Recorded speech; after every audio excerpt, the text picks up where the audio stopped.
Coming up on this episode of the Stark Reflections podcast. Do you know the hardest thing for me to find these days is time to write? And I have fallen in love with the marketing and the teaching and the business and the writing. Like I told you, I was not always a writer. And so I don't consider myself I'm not like a fantastic writer. I just had an idea that really resonated with people. Welcome to the Stark Reflections on Writing and Publishing podcast. There has never been a better time for writers. More information, options, and opportunities are available to you, but navigating these requires insight. Join Mark Leslie Lefebvre as he draws upon more than a quarter century of experience as a writer, a bookseller, and a trusted book industry consultant to explore and reflect on the writing and publishing landscape to help you make informed choices on your writer journey.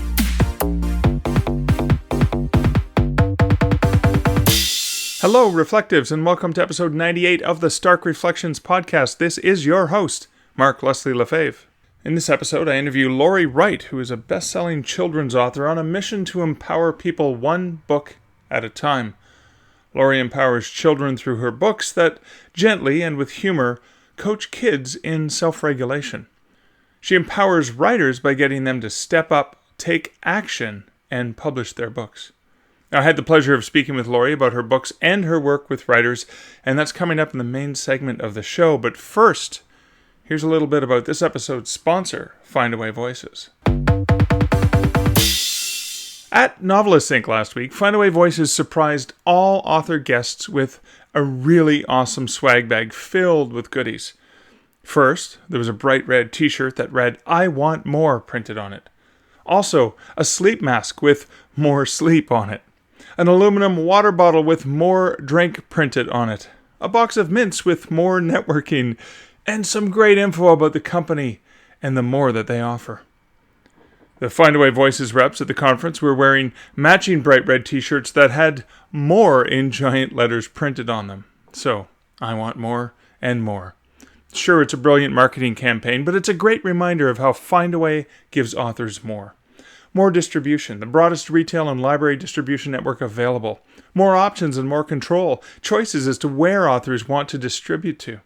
More royalties, a higher percentage for retailers like Apple when compared to using ACX. More promotions. Partnering with BookBub, Findaway Voices powers Chirp, the first major audiobook promotion platform. More freedom. For Findaway, you can opt into a royalty sharing option with a narrator and not be locked into 7 years of exclusivity with a single retailer. Findaway Voices offers all this and more. And you can learn about how you can get more over at starkreflections.ca/Findaway. Now, in terms of a personal update, I just got back from Novelists Inc. in St. Pete, Florida, where I had an amazing time. Went to a number of sessions, spent a lot of time in hallway conversations or front lobby conversations with so many wonderful authors. Had great conversations on the beach at the Tiki Hut.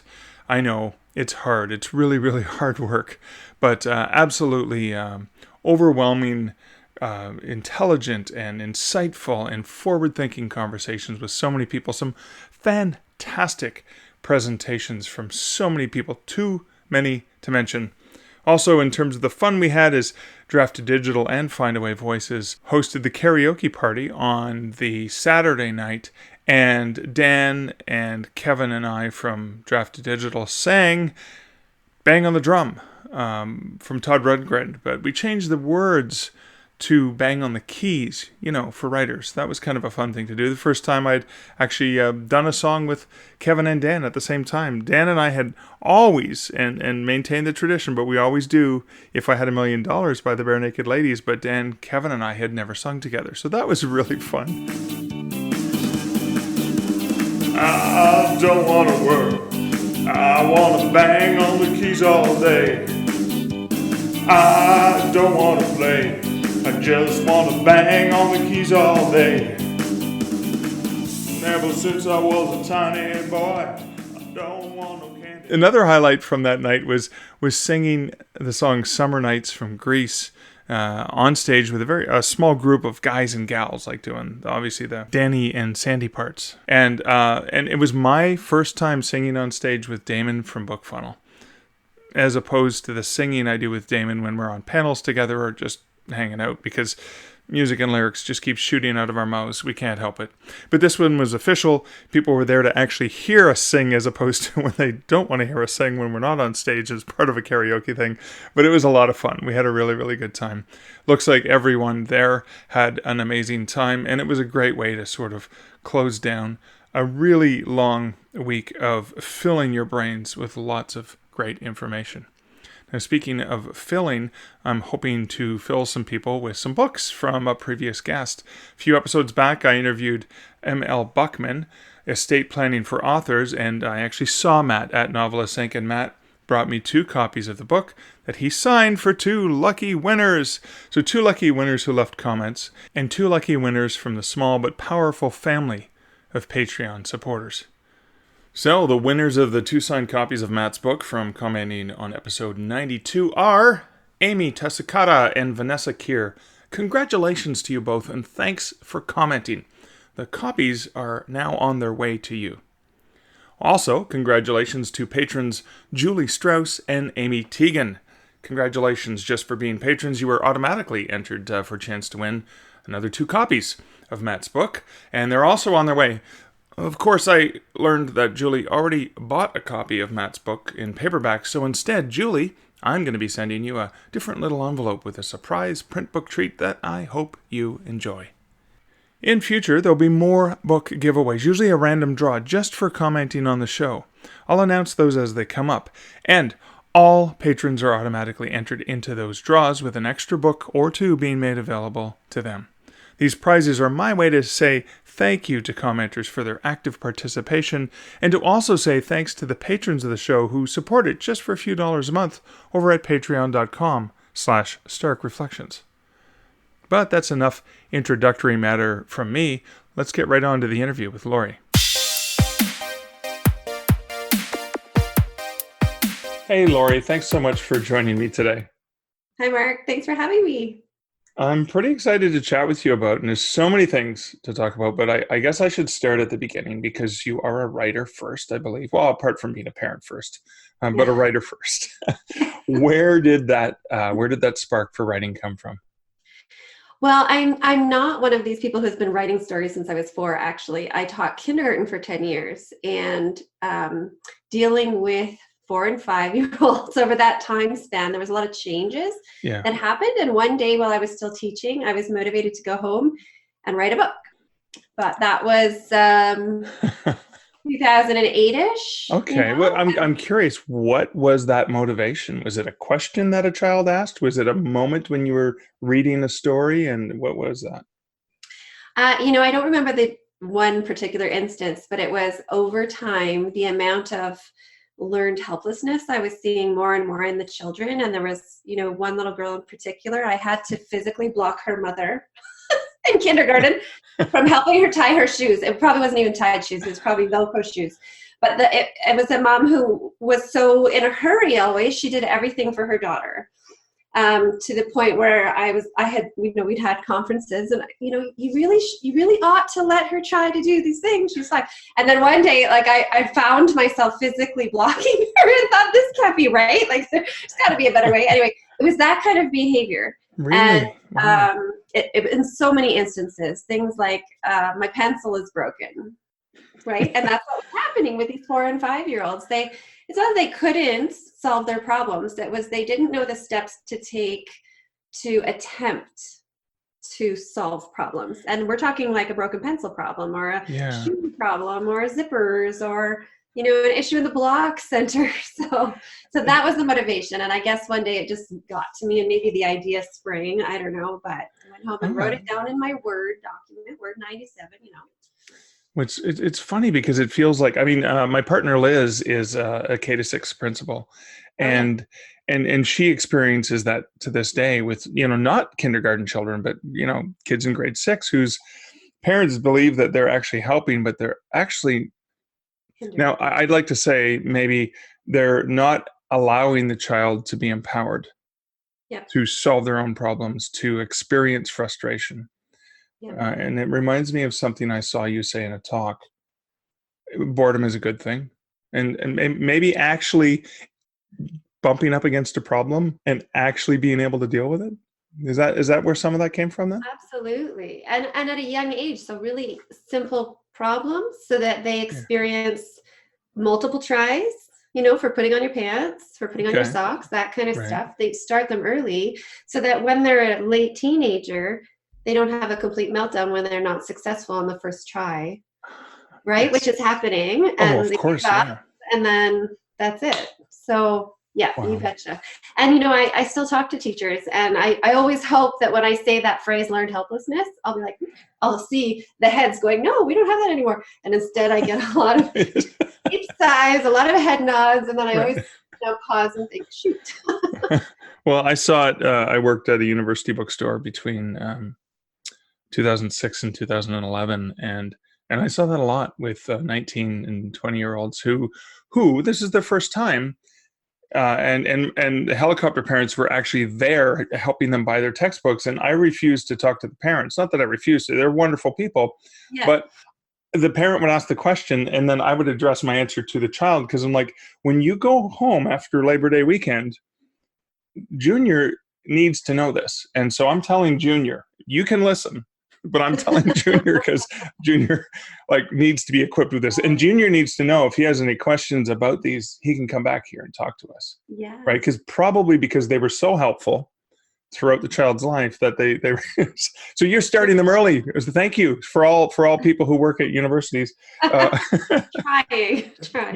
So how did your books fit into that world? What problem did your books solve when you were putting them together? So I use one phrase per book. So the first book that I wrote that day was I Can Handle It. Okay. It's repeated. So I know something I know is 4 and 5-year-olds. I don't know 19-year-olds going to college, but I know 4 and 5-year-olds. And the repetition, they crave it. They benefit from it. A certain rhythm and cadence, kids love that. It sticks in their brain, like Dora, right? Yes. Right? I don't know if you know. Got my map. Got my son's around the right age. So yes, the map. I'm going to go to the map. And that's how they learn best. And so the pictures are funny. So the little boy's best friend is a hedgehog, which is funny because he's prickly, and so nobody wants a big hug from a hedgehog. But anyway, maybe that's my other thing. But so the pictures, are humorous for the children. The repeated idea, I can handle it, and I can handle it. I've had reviews from adults that say, this is boring. It says the same thing on every page. Well, yeah, it's maybe not meant for a 40-year-old, but it is meant for a 5-year-old, and they respond so well to it, and it sticks. It really does stick. It becomes their self-talk, which is the whole idea. And so for each book, there's a different mantra that I want to plant in their brains before they hit puberty, before they hit junior high, and the whole world, it's chaotic. I want to make those pathways already, when they're little, so they get to junior high and I can handle that. Okay. I will be okay. I believe in myself. I can do this. All those kinds of positive things. Oh, that's fantastic. So what did you do? You wrote the books, and then what was your next step? Was to do nothing for approximately 10 years. Okay. All right. Standard writer behavior. Yeah. It was around, I think it was 2007, 2008 that I wrote it. So self-publishing really wasn't a huge thing, right? There was certainly no Facebook yet. And so, or maybe just the advent. So there was no Facebook group. So I think I did a quick Google search. How do I get published? You see all the ads come up, and you see the traditional way that's just super overwhelming. And so anyway, I just, I closed it down, and I didn't do much with it for 10 years. I got married, I had kids. And after I had been a stay-at-home mom for about 8 years, and I was bored out of my mind, I'm a creative person. I need a creative outlet. I was in an online group of moms sort of looking to get their mojo back, that kind of thing. And, I said, hey, I actually wrote a book, crazy enough, 10 years ago. And will you guys read it and tell me what you think? And they all loved it, and they were very supportive. And so it gave me that, gentle hug, but also kick in the butt to look into getting something done with it. And so as soon as I learned how long traditional publishing takes, should you be lucky enough to get a contract, I guess. I went whole hog for self-publishing and just learned everything I could and got her done. And because it was a picture book, did you, and it was early days, or at least digital, we're still early days of digital publishing. Did you go for the print version first? Yes, absolutely. I was never going to do an e-version. I like them more now with my kids, but at the time 3 years ago, no, we did not read books on a iPad or whatnot. Right. And so I didn't even do it for close 6 to 8 months, I think, after I had done the print version. And then Brian Meeks convinced me to go with an ebook as well. Well, you could only run ads at the time on an ebook. Oh, I see. So you created the ebook to create discoverability, which that's a smart way to get there. And I mean, from my own experience in the industry, picture books for children are still by far the print outsells ebooks, only because even my son, when he was that age, and I worked at Kobo, and I had awesome tablets Kobo tablets that would be wonderful picture books, and he had access to anything he wanted. He gravitated to the print books anyways. So, so you did create ebooks, and I love that you created them for ads. Yeah, it took me a while. And, after watching all these successful writers for adults, running ads, selling books, it was something that I just had to try. And there wasn't so many children's books as ebooks 3 years ago. Lots, well, they're all probably now, or almost all. But it worked. It was great. Well, that's fantastic. So obviously you wrote a book, you sat on it for a bit. How many books do you now have, now that you've started and gotten this going? I have 11 published in English, and I've been picked up by 7 foreign publishers. So they're not all produced yet, but... So wait a second, you self-published the English version, and then you got a foreign publisher to buy the rights to like French, Italian, what languages? Okay, let me see if I can do this. That's okay. We won't be tested on this. I can never remember. I know there's 7. There's 2 Chinese versions. Okay. For old Chinese, they call it a new Chinese. Right. Korean. Okay. Romanian, but it's not produced yet. Okay. Icelandic just came out. Wow. And Vietnamese, but it's not produced yet. Wow. And you're picking 7. But so what I'm thinking about is, I mean, the Asian market, a huge population. Yeah. As well. So people are going to ask, and I have to ask for my listeners, is how did you figure that out where to sell to? I did almost nothing. I was really lucky. I had an agent contact me. And so you have that moment of, this is a scam. This is spam. Yeah. Like a foreign rights agent. Yeah. A foreign rights agent contacted me.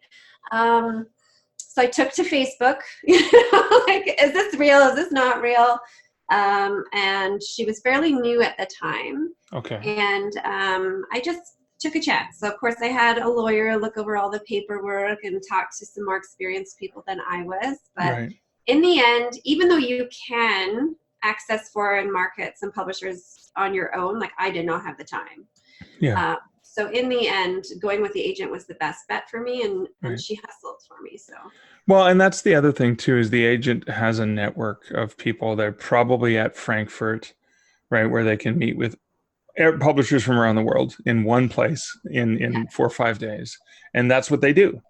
And obviously it was a very smart agent who was scouting and looking for stuff that was working, but how can I sell this to other languages? I mean, that's, in my mind, this is, I'm not sure who the agent is or if you're allowed to share who it is, but this in my mind is evidence of an agent who's forward thinking, right? Because they're willing to look at the stuff that's succeeding out of the self-publishing arena and say, what can I do to work with this author so we can all make money on this product together collaboratively? Yeah. It's obviously been a good experience for you then. It's been good. It's been a real learning curve. I had to learn about contracts because when you just straight into, you don't have to do anything except maybe with your Illustrator. But I had to learn about that, get in touch with a lawyer and just do all that understanding of what they needed from me and how the money works, how the advances work, how the royalties work, right? So. Cool. And was it print and ebook rights for the foreign markets? Yeah. Yep. So they're releasing them. So they would be available in both formats as well globally. Yeah. Yeah. Okay, excellent. And of course, with you doing them yourself, they are most likely available in English around the world, but now they're available in other formats. That's fantastic. I guess the only other question is, and maybe the agent has access to this, but okay, I've got my book in Korean. How do I market it? Right. I know. Yeah. I don't, and I haven't seen them on Amazon. I don't even actually know. Like I had somebody snap me some pictures from China, and he said, "Look whose book I saw on this, book stand outside this market." Oh, in a physical book stand. That's amazing. I love that. Okay. Yeah, in China. So I have friends all over the world snapping me pictures. So I don't pay much attention to how they do it. Right. But obviously they have their methods. And the publisher, one would imagine the publisher who's invested in this book is invested in marketing you. That's why they bought the rights or licensed them or however. Yeah. That's fantastic. I think there are a lot of physical bookstores. The Korean publishers sent me some promo that they did. They created a book and they made pop-ups. Okay. So as an indie, I don't have a pop-up book. I know that. I'm not going to go down Ingram that road. Lightning Source doesn't allow the ability to create a pop-up print-on-demand book. Right, but they did, and it was the coolest thing ever. So you must have copies of each of obviously copies of these books on the brag shelf in your home. Yes. Okay, yes, exactly. That's fantastic. Well, congratulations. I mean, to have this. And again, a lot of self-publishing stories are, hey, I wrote a romance and I sold 5 billion copies. I wrote a thriller. It's not as common to find a children's book author who's done well in that market, but then also to have exploited their rights in other languages. So congratulations. That is phenomenal. Thank you. I want to come back to your concept of the importance of wild kids and releasing the wildness in your kids. I mean, your creativity and the heart of your creativity seems to be very much focused on allowing kids to be creative, because what happens to us often is the creativity gets beaten out of us as we age. We believe we're maturing, but we may be subduing that spirit. I mean, how does that worked into your whole persona? I just became really interested in mental health for children as a whole. And the more research I did, and when I saw the issues I think it's a crisis, with our teens especially, it's just so heartbreaking, really, what's happened. And so anything I can do to help boost the mental health, and I think positive self-talk is a huge part of that, but also we schedule our kids to the finest little minute, and they're eating supper in the car, and they're not doing homework, or they're not playing, and my own kids just bring it home all the time, over and over. So my son, who says, yes, I want to do that competitive soccer, but I just don't have enough time at home, right? Right. We had the snowfall, and they played outside for hours, and who knows what the heck they're doing out there. They're building worlds in the backyard. Fantastic, and it's necessary, and they're growing, and they're exploring, and maybe they're making mistakes, or learning some things the hard way, but they're learning, and it's right. it's that wildness that I think we've really lost, and we need to rediscover. So the unscheduled fun, just unscheduled time. Maybe it's not fun. They can be bored, and great things can come from boredom. And well, now, as a writer, is that true for you? That boredom is a key thing for some of your creativity? The hardest thing for me to find these days is time to write. Really? And I have fallen in love with the marketing and the teaching and the business and the writing. Like I told you, I was not always a writer, and so right. I don't consider myself I'm not like a fantastic writer. I just had an idea that really resonated with people. Right. But I don't have that much time for writing, so. So that is funny. Most writers say, I don't like the marketing. The writing is what I want to do. But you've fallen in love with the marketing, and you've actually turned that into helping other writers. Can you tell us a little bit about that? Well, once I started, kind of coming out about my book, because it's such a vulnerable thing when you've held on to it for 10 years. So it's like, I've written a book, and I didn't want to tell everybody because it was very quiet in the beginning. But once I started talking about it, I got a lot of calls and messages for coffee and can I and what do you think about this? And I realized, what they say about so many people wanting to write a book, it really is true. And there's just as many who want to write books for kids. And just because of my teaching background, it was just so natural. Every time I learn something new, I think, who can I teach this to? Like, how can I share that? And so just very natural because there's people out there looking for information. And I feel like I really am a teacher at heart. Okay. Now, are you teaching for an institution as well as teaching writers, or are you a full-time teacher, independent teacher and writer? No, I I guess you could say I retired. Okay. Very, very early. Very early. I have 3 kids, and I just couldn't even stomach the thought of teaching a room full of 5-year-olds. I tried it for 1 year. Kudos to all the teachers out there. I was so exhausted and tired, and I felt like I could do it all, but I wasn't doing any of it well. I wasn't the teacher I used to be, and I wasn't as good as I used to be. I wasn't the mom and the wife and all that kind of stuff. So I took a few leave of absences, and then eventually I got the notice to come back or quit. So I ended up quitting. We were very lucky. My husband's job could support us. And so that was the 8 years I spent at home. Okay. And so the courses are really just this new world of online courses, right? So I just have them on Teachable and on Facebook, and that's, satisfying my need to teach for now. So. Okay, excellent. That's fantastic. So what are some of the courses that you actually teach that can benefit writers?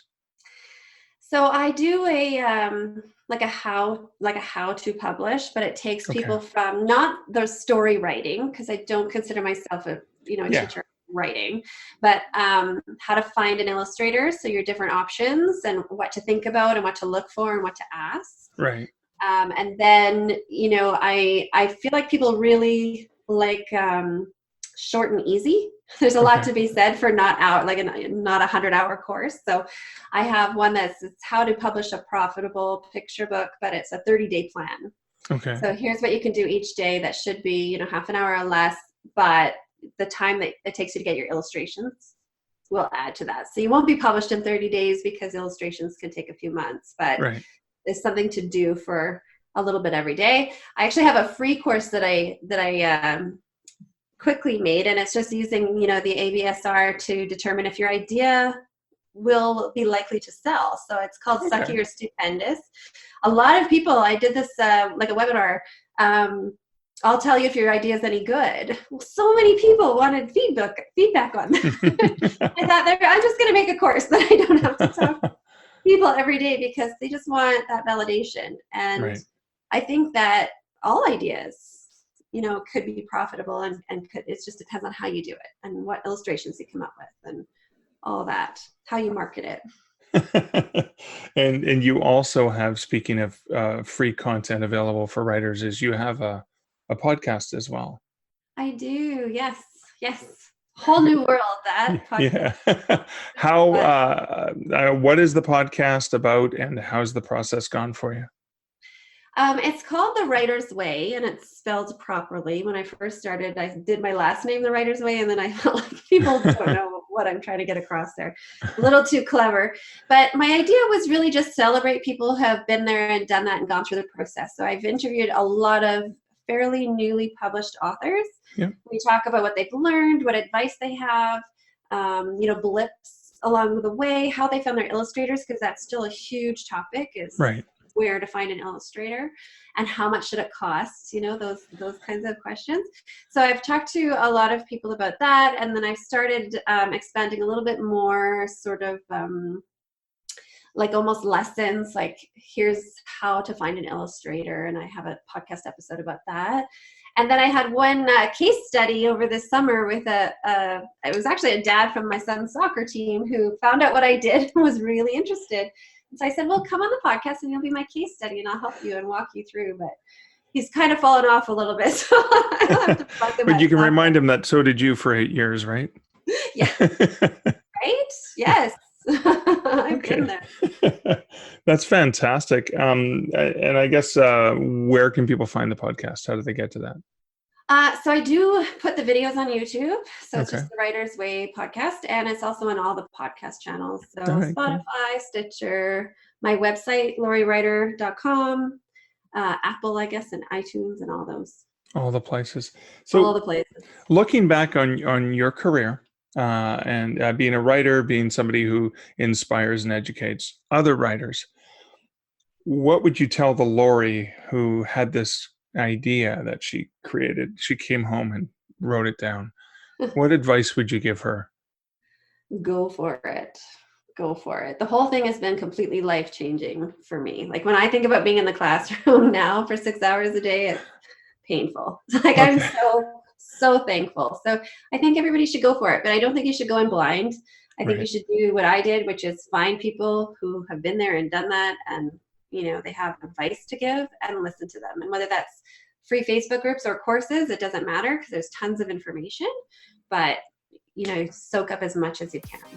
All right. Well, Laurie, thank you so much for taking the time to share some wisdom and inspiration with me today. Oh, you're so welcome. Thank you for having me. It was great. I was reflecting on what Laurie had to say about the mantras that are important for children in order to understand things about themselves, in order to believe they can do something. And I think about how she's helping children with that, but so often as adults, we forget about those things. We lose those things, and I think about how do we refer to ourselves? We often tell ourselves stories of who we are and how we are and what we are, and sometimes this is based on past experiences or even early experiences, and often experiences that we've already overcome and triumphed over. I do it all the time. I constantly face self-doubt, imposter syndrome, particularly when I'm working on new projects. I beat myself up over the fact that I have 3 different first books in 3 different series, and I haven't yet finished books in any of them yet, despite having 50% or 75% completed first drafts of 2 of them, despite publishing an average of 2 books a year for the past few years, despite having released multiple projects, despite having heard from readers from around the world that they enjoy what I'm writing. I fill myself with the self-doubt and the negative talk. Often the talk of who I was 20, 30 years ago when I was still an aspiring writer. I often tell writers who call themselves an aspiring writer that you are a writer now. You maybe aspire to be a bestseller, or you aspire to earn an income off that writing, but stop doubting yourself. You're a writer now. You are a writer. Laurie spoke about the mantras and the repetition that are important to children in the I can handle it realm. And that's fantastic. But like I said, as adults, in the same way that we sometimes have lost that free time, that free play time, we spend so much time focusing on what we didn't get done instead of celebrating the things that we have achieved. We also let a single negative thing, like that one-star review, overshine the dozens of the 4 or 5-star reviews that we have on the same book. If you hold that 1-star review as powerful, you owe it to yourself to also hold those 5-star reviews up high as well. As Harry Bosch, the fictional character that Michael Connelly has created, says as a homicide detective, everybody counts, or nobody counts. So I say to you, all of it matters. The 5-star reviews too, or none of it matters. So let the good things matter too. Let the things that you have accomplished, that you have achieved, count. Don't just count the shortcomings. Don't just count the shortfalls. And cut yourself some slack. I'm not saying don't work hard. I'm just saying to celebrate the hard work that you've already done. Yes, it is important to have goals, and it's important to have tasks to work on, and it's important to continually strive in working towards them. I'm not talking about letting yourself get away with not being productive or not continually moving forward and growing as a writer, but I am talking about cutting yourself some slack.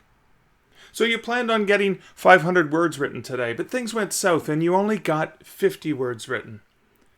You might not be at the 500 word goal, but you are 50 words closer. You planned on getting 500 words written, but things went south and you didn't get any words written.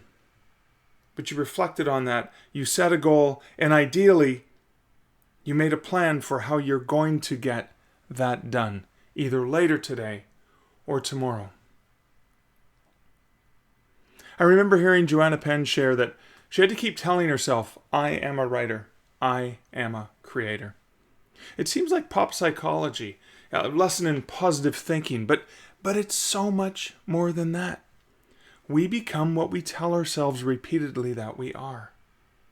I'm not saying that you should do something like say, I'm Batman, or I am Wonder Woman. Although I did just read a book by Todd Herman called The Alter Ego Effect that suggests the benefits of that type of alter ego exercise. But I'm talking about pausing to acknowledge the things that you are good at, strong at, powerful at, and the things that you have accomplished. Laurie's first book for kids was called You Can Handle It. So I say this to you now, dear listener, because if you're anything like me, you need to hear this once in a while. You can handle this. You've got this. You are a writer. You are a creator. You are the absolute best person in the world to share and write down the stories, the ideas, the worlds, the advice, the memories, all of that content swirling around in your heart and in your mind that you are prepared and willing to share with the world. You are the one sole expert best at conveying all of those unique things to the readers out there. Other people might write in the same genre. Others might write a similar theme or situation. But you are the single most qualified person to share your unique stories, and you owe it to yourself and to your potential readers to pick up that pen, or sit at that keyboard, or speak into that audio recorder, and to share those tales, to share those words. You can handle it. You're not alone.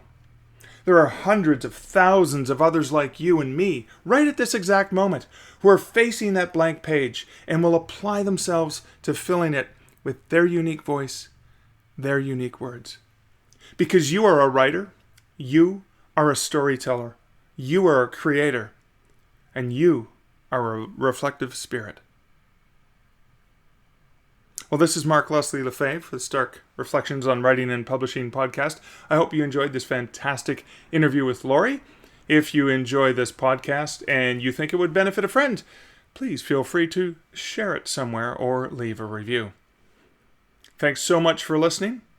I will catch you again next week in episode 99. So until next week and next episode, this is Mark Leslie Lefebvre wishing you great writing and good Stark Reflections.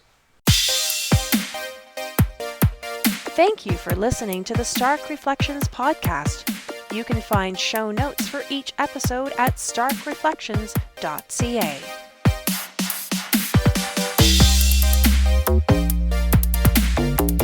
The music for this podcast, Laser Groove, was composed and produced by Kevin MacLeod. Check out more of Kevin's great music at incomptech.com.